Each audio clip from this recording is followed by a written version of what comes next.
নমস্কার, হাই নিউজে সকলকে স্বাগত। সঙ্গে রয়েছে আমি রিম্পি। শুরু করছি দ্য ওয়ার্ল্ড টুডে। আর শুরুতে চোখ রাখবো আজকের হেডলাইন্সে।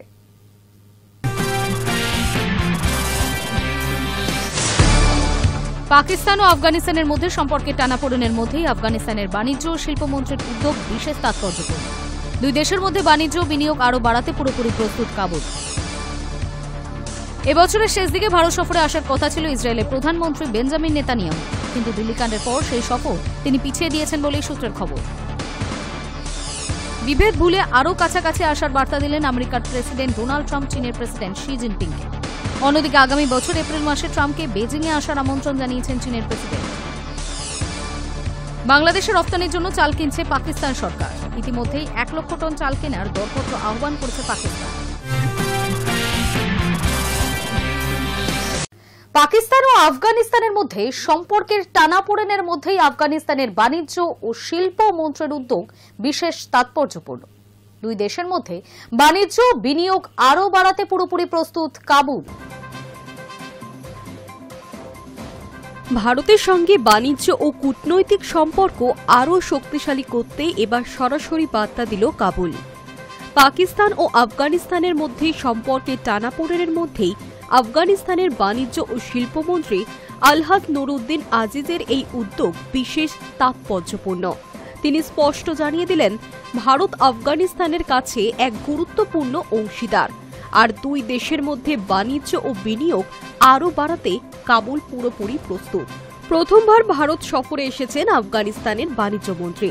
এক সর্বভারতীয় সংবাদ মাধ্যমকে দেওয়া একান্ত সাক্ষাৎকারে আজিজি জানান, ভারতের জন্য আফগানিস্তানের দরজা সব সময় খোলা রয়েছে। কাবুলে ভারতীয় কূটনীতিকদের আমরা সম্পূর্ণ নিরাপত্তা দেব। এই সফরের কয়েক সপ্তাহ আগেই আফগান বিদেশমন্ত্রী আমির খান মুত্তাকি দিল্লি সফর করেন। 2021 সালের পর এটি ছিল ভারত আফগানিস্তানের মধ্যে সর্বোচ্চ স্তরের যোগাযোগ, যার পটভূমি বেশ জটিল। সম্প্রতি পাকিস্তান আফগানিস্তান সীমান্তে সংঘর্ষের ঘটনায় দুই দেশের সম্পর্ক আরও খারাপ হয়েছে। সীমান্তে উত্তেজনার ফলে কয়েক হাজার ট্রাক আটকে যায় এবং বাণিজ্য কার্যত বন্ধ হয়ে যায়। এমন পরিস্থিতিতে পাকিস্তান থেকে ওষুধ আমদানি 3 মাসের জন্য বন্ধ রাখার নির্দেশ দেয় আফগানিস্তান। আজিজি জানিয়েছেন, এটি অস্থায়ী সিদ্ধান্ত। তার কথায়, আমরা সেই দেশকে অগ্রাধিকার দিই যারা ভালো মানের পণ্য দিতে পারে এবং সঠিক শর্তে ব্যবসা করতে চায়। বর্তমানে ভারত আফগানিস্তান বাণিজ্যের পরিমাণ প্রায় $1 বিলিয়ন। আজিজির মতে এই পরিমাণ সম্ভাবনার তুলনায় খুবই কম। তিনি জানিয়েছেন, তার এই দিল্লি সফরের মূল লক্ষ্য দুই দেশের বাণিজ্যে নতুন পথ খুঁজে বের করা এবং সম্পর্ক পুনর্গঠনের মাধ্যমে সব সমস্যার সমাধান করা। আলহাজ নুরউদ্দিন আজিজি আরও জানিয়েছেন, তার সফরের মূল লক্ষ্য হল ভারত ও আফগানিস্তানের সম্পর্ককে আরও এগিয়ে নেওয়া। তিনি আশা প্রকাশ করেন, আল্লাহ চাইলে এই উদ্যোগ থেকেই দুই দেশের নানা সমস্যার সমাধান মিলবে। আফগানিস্তান ভারতের সঙ্গে নতুন বিনিয়োগ, বাণিজ্য এবং অবকাঠামো উন্নয়ন প্রকল্পে একসঙ্গে কাজ করতে আগ্রহী। দুই দেশের কূটনৈতিক যোগাযোগের এই নতুন পর্বকে বিশেষ গুরুত্বপূর্ণ হিসেবে দেখা হচ্ছে। আফগানিস্তানের অভ্যন্তরীণ পরিস্থিতি এবং পাকিস্তানের সঙ্গে ক্রমবর্ধমান উত্তেজনার প্রেক্ষাপটে ভারতের সঙ্গে আরও ঘনিষ্ঠ সম্পর্ক গড়ার বার্তা কাবুলের কৌশলগত পরিবর্তনকেই ইঙ্গিত করছে। Hi news network.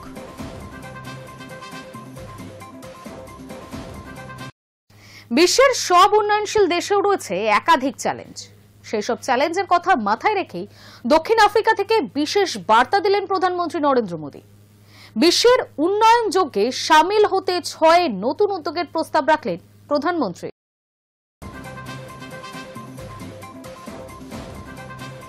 বিশ্বের সব উন্নয়নশীল দেশেও রয়েছে একাধিক চ্যালেঞ্জ। সেই সব চ্যালেঞ্জের কথা মাথায় রেখেই দক্ষিণ আফ্রিকা থেকে বিশেষ বার্তা দিলেন প্রধানমন্ত্রী নরেন্দ্র মোদী। বিশ্বের উন্নয়ন যজ্ঞে সামিল হতে 6 নতুন উদ্যোগের প্রস্তাব রাখলেন তিনি। দক্ষিণ আফ্রিকার জোহেন্সবার্গে চলছে G20 সম্মেলন, যেখানে অংশ নিয়েছে ভারত সহ G20 অন্তর্ভুক্ত দেশগুলি। সেই সম্মেলনেই এই 6 প্রস্তাব রাখেন প্রধানমন্ত্রী মোদী, যেখানে শিক্ষা থেকে স্বাস্থ্য সব ক্ষেত্রেই জোর দেওয়ার কথা বলেছেন প্রস্তাবে।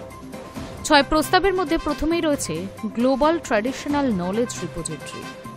এছাড়া স্বাস্থ্যের উন্নয়নের জন্য হেলথ কেয়ার রেসপন্স টিম, দক্ষ কর্মী তৈরি করতে স্কিল মাল্টিপ্লায়ার ইনিশিয়েটিভের পাশাপাশি মাদক চক্র রোধ করার কথাও বলেন মোদি। সেই সঙ্গে রয়েছে ওপেন স্যাটেলাইট ডেটা ও ক্রিটিক্যাল মিনারেল সার্কুলারিটির প্রস্তাবও। সম্মেলনের প্রথম পর্বেই এই সার্বিক উন্নয়ন নিয়ে কথা বলেন তিনি। প্রথম উদ্যোগ সম্পর্কে বলতে গিয়ে প্রধানমন্ত্রী বলেন, নলেজ রিপোজিটরির মাধ্যমে এমন কিছু জ্ঞান সংরক্ষিত করা হবে যা আগামী প্রজন্মকেও সাহায্য করবে।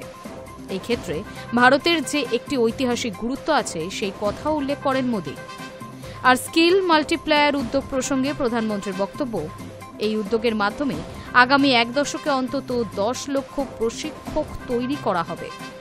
তার কথায় এই প্রশিক্ষক তৈরি করা সম্ভব হলে তারা আগামী দিনে লক্ষ লক্ষ যুবক যুবতীকে প্রশিক্ষণ দিতে পারবে।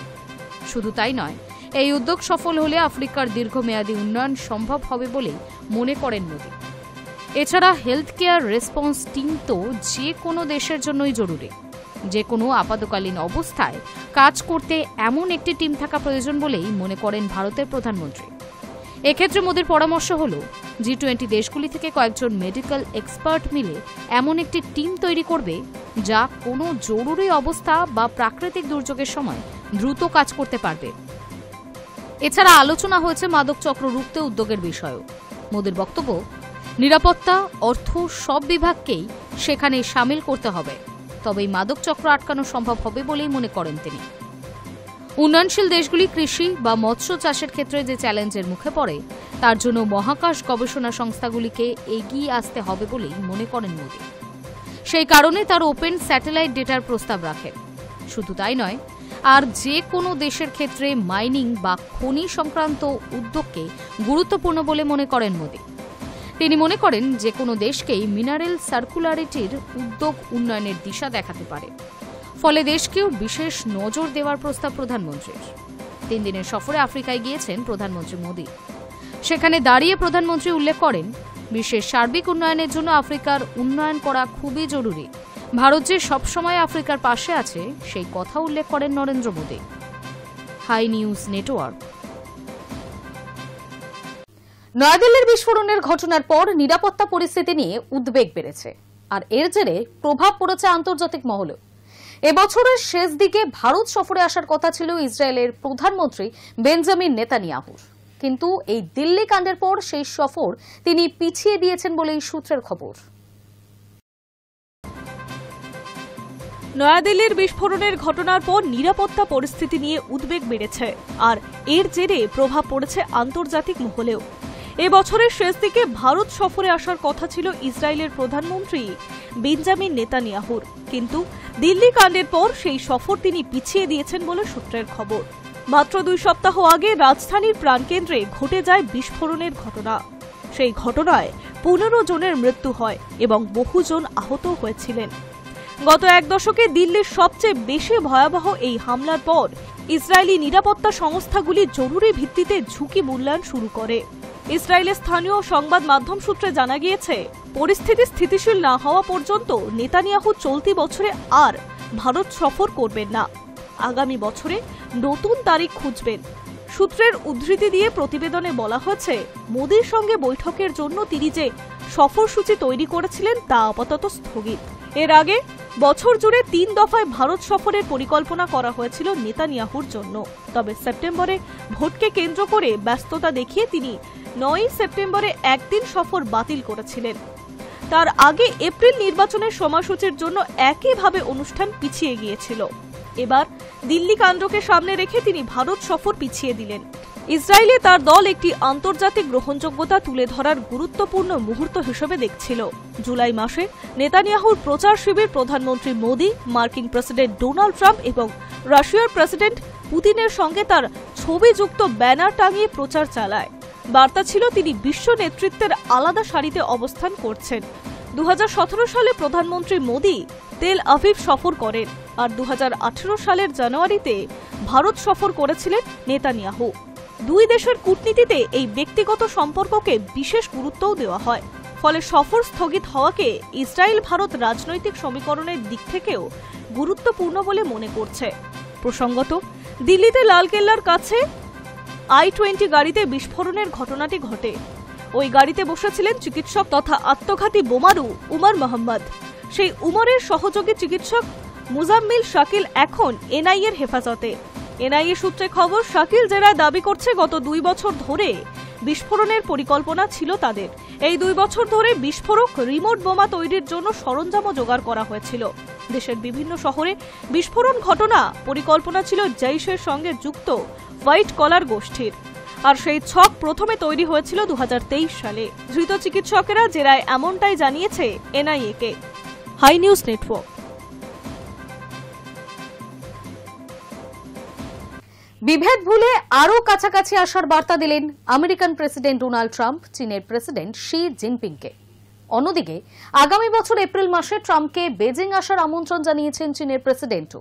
তিনি এই আমন্ত্রণ গ্রহণ করেছেন বলেই খবর। বিভেদ ভুলে আরও কাছাকাছি আসার বার্তা দিলেন আমেরিকার প্রেসিডেন্ট ডোনাল্ড ট্রাম্প। তিনি বার্তা দিলেন চীনের প্রেসিডেন্টকে। একই সঙ্গে দুই দেশের মধ্যে অন্তত শক্তিশালী সম্পর্ক আছে বলেও জানিয়েছেন ট্রাম্প। দুই দেশের মধ্যে বাণিজ্যিক এবং দ্বিপাক্ষিক সম্পর্ক আরও দৃঢ় করার বার্তাও দিয়েছেন আমেরিকার প্রেসিডেন্ট।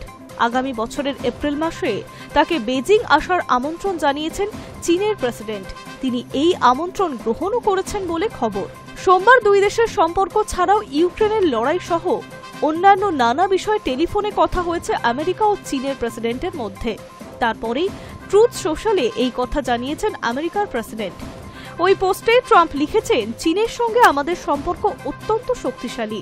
আমরা আমাদের কৃষকদের জন্য একটি ভালো এবং অত্যন্ত গুরুত্বপূর্ণ চুক্তিও করেছি, তা আরও ভালো হবে। একটি প্রতিবেদন অনুসারে খবর, চীনের বিদেশ মন্ত্রকের মতে তাইওয়ানে মূল ভূখণ্ডে প্রত্যাবর্তন করার জন্য জানিয়েছিল চীন। টেলিফোনে কথোপকথনের সময় শি জিনপিং ট্রাম্পকে বলেন যে তাইওয়ানের মূল ভূখণ্ডের চীনে প্রত্যাবর্তন করা যুদ্ধ পরিবর্তিত আন্তর্জাতিক ব্যবস্থার একটি অবিচ্ছেদ্য অংশ। প্রসঙ্গত, তাইওয়ান একটি স্বশাসিত দ্বীপ, তাই অঞ্চলকে বেজিং তাদের নিয়ন্ত্রণে আনতে বলছে। সম্প্রতি জাপানের প্রধানমন্ত্রী তাকাইচি জানিয়েছেন, চীন যদি তাইওয়ানের বিরুদ্ধে পদক্ষেপ গ্রহণ করে তাহলে জাপানের সামরিক বাহিনী তাতে জড়িত হতে পারে। এরপরেই ট্রাম্পকে এই কথা জানিয়েছেন চীনের প্রেসিডেন্ট। যদিও তাইওয়ানের প্রণালীতে যুদ্ধের ক্ষেত্রে তিনি মার্কিন সেনা পাঠাবেন কিনা তা নিয়ে ট্রাম্প কৌশলগত অস্পষ্টতা বজায় রেখেছেন। একই সঙ্গে তার প্রশাসন তাইওয়ানকে তাদের প্রতিরক্ষা বাজেট বাড়ানোর কথাও বলেছেন বলে খবর। High news network. 10,000 বছর পর জাগল ইথিওপিয়ার দানব, যা বাড়িয়ে দিতে পারে ভারতের বায়ু দূষণ। প্রভাব পড়তে পারে বিমান চলাচলেও। 10,000 বছরের ঘুম ভাঙল 2025 সালে। হঠাৎ জেগে উঠল ইথিওপিয়ার দীর্ঘ নিদ্রিত আগ্নেয়গিরি। আপার অঞ্চলের হাইলি গুবি আগ্নেয়গিরি থেকে প্রায় 10,000 বছর পর অগ্ন্যুৎপাত হয়েছে। আর এর জেরে বড় প্রভাব পড়তে পারে ভারতেও। দিল্লি সহ উত্তর পশ্চিম ভারতের বাতাস দূষিত হওয়ার সম্ভাবনা প্রবল। একাধিক আন্তর্জাতিক সংবাদ মাধ্যমের দাবি, 23 নভেম্বর ভোরে প্রথম বিস্ফোরণ ধরা পড়ে।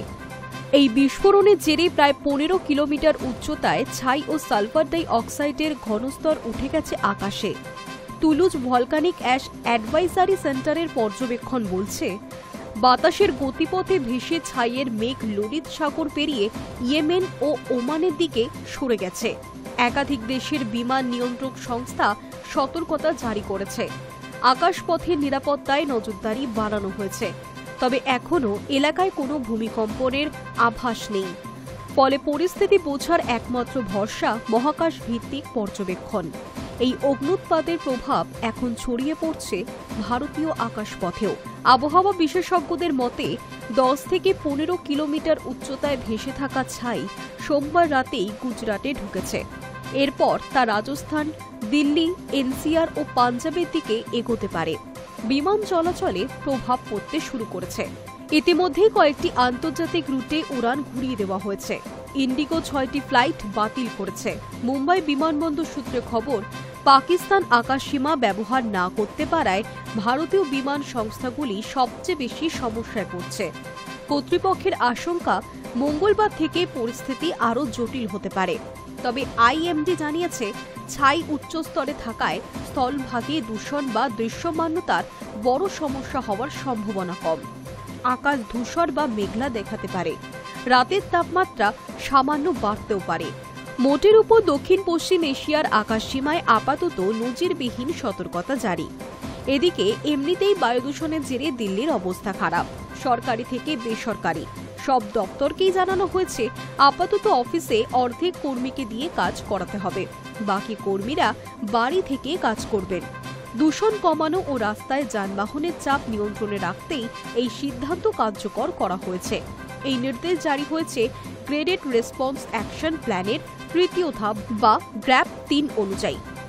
রাজধানী ও আশপাশের অঞ্চলে বায়ুগুণ মানের অবস্থা কোন স্তরে পৌঁছলে কি ব্যবস্থা নিতে হবে তা নির্ধারণ করে commission for air quality management.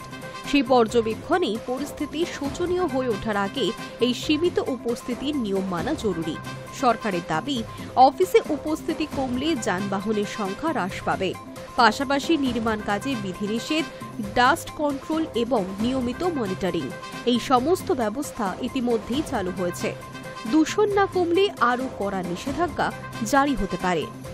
High news network. বাংলাদেশে রপ্তানির জন্য চাল কিনছে পাকিস্তান সরকার। ইতিমধ্যেই 1 লক্ষ টন চাল কেনার দরপত্র আহ্বান করেছে পাকিস্তান। জানা যাচ্ছে মূলত বাংলাদেশের রপ্তানির জন্যই চাল কেনার এই দরপত্র ডাকা হয়েছে। বাংলাদেশের রপ্তানির জন্য চাল কিনছে পাকিস্তান সরকার। ইতিমধ্যেই 1 লক্ষ টন চাল কেনার দরপত্র আহ্বান করেছে পাকিস্তান। জানা যাচ্ছে মূলত বাংলাদেশের রপ্তানির জন্যই চাল কেনার এই দরপত্র ডাকা হয়েছে। শেখ হাসিনার পরিবর্তিত জামানায় ঢাকার সঙ্গে বাণিজ্যিক সম্পর্ক আরও মসৃণ করতে চাইছে ইসলামাবাদ। বাংলাদেশের চাল রপ্তানির জন্য পাকিস্তানের এই উদ্যোগও সেই দিকেই ইঙ্গিত করছে। বাংলাদেশের বাজারে চালের দাম নিয়ন্ত্রণ রাখার জন্য বেশ কিছু পদক্ষেপ গ্রহণ করতে শুরু করেছে সে দেশের অন্তর্বর্তী সরকার। দেশীয় বাজারে চালের দাম কমাতে সম্প্রতি চাল আমদানির জন্য আরও কিছু দরপত্র ডেকেছে বাংলাদেশ। ঠিক এই সময়েই পাকিস্তানও ঘরোয়া বাজার থেকে চাল কেনার আহ্বান করল। বাংলাদেশের রপ্তানির জন্যই ওই চাল কিনছে তারা। বাংলাদেশের খাদ্য পরিকল্পনা এবং পরিধান কমিটির তথ্য অনুসারে গত বছরে অক্টোবরের চেয়ে চলতি বছরে অক্টোবরের মধ্যে সে দেশে মোটা, মাঝারি এবং সরু সব ধরনের চালের দামই বৃদ্ধি পেয়েছে। গত মাসে বাংলাদেশে মোটা চালের দাম ছিল 52.43 টাকা, মাঝারি দানার চালের দাম ছিল 62.43 টাকা এবং সরু দানার চালের দাম ছিল 77.10 টাকা। যদিও ট্রেডিং কর্পোরেশন অফ বাংলাদেশের বক্তব্য, ঢাকায় চালের দাম আরও বেশি। এই অবস্থায় চাল আমদানি বৃদ্ধি করে বাংলাদেশের বাজারে চালের দাম সামাল দেওয়ার চেষ্টা করছে পাকিস্তান। বাংলাদেশের প্রাক্তন প্রধানমন্ত্রী হাসিনার জামানায় ঢাকার সঙ্গে ইসলামাবাদের সরাসরি বাণিজ্য প্রায় বন্ধই ছিল। হাসিনার পতনের পর চলতি বছরের ফেব্রুয়ারিতে আবারও দুই দেশের মধ্যে সরাসরি বাণিজ্য শুরু হয়েছে। তারপর থেকে বেশ কয়েক দফায় পাকিস্তান থেকে 50,000 টন চাল আমদানি করছে বাংলাদেশ। এরপর আরও বেশি প্রায় দ্বিগুণ পরিমাণ চাল বাংলাদেশে পাঠাতে উদ্যোগী হল শাহবাজ শরীফের পাকিস্তান সরকার। পাকিস্তানের রাষ্ট্রায়ত্ত সংস্থা ট্রেডিং কর্পোরেশন অফ পাকিস্তানে 1 লক্ষ টন চাল কেনার জন্য দরপত্র ডাকল ইসলামাবাদের ঘরোয়া বাজারে। গত বৃহস্পতিবার দরপত্রের আহ্বান জারি করে তারা। দরপত্র জমা দিতে হবে আগামী শুক্রবার। বাংলাদেশে রফতানি লম্বা দানার চাল কিনতে চাইছে পাকিস্তান। জানা যাচ্ছে এগুলি প্যাকেটে ভরে করাচি বন্দর থেকে জাহাজ মারফত রপ্তানি করা হবে। Hi news network. The world today এখনকার মতো এ পর্যন্তই। চোখ রাখুন হাই নিউজে, নির্ভীক, নিরপেক্ষ।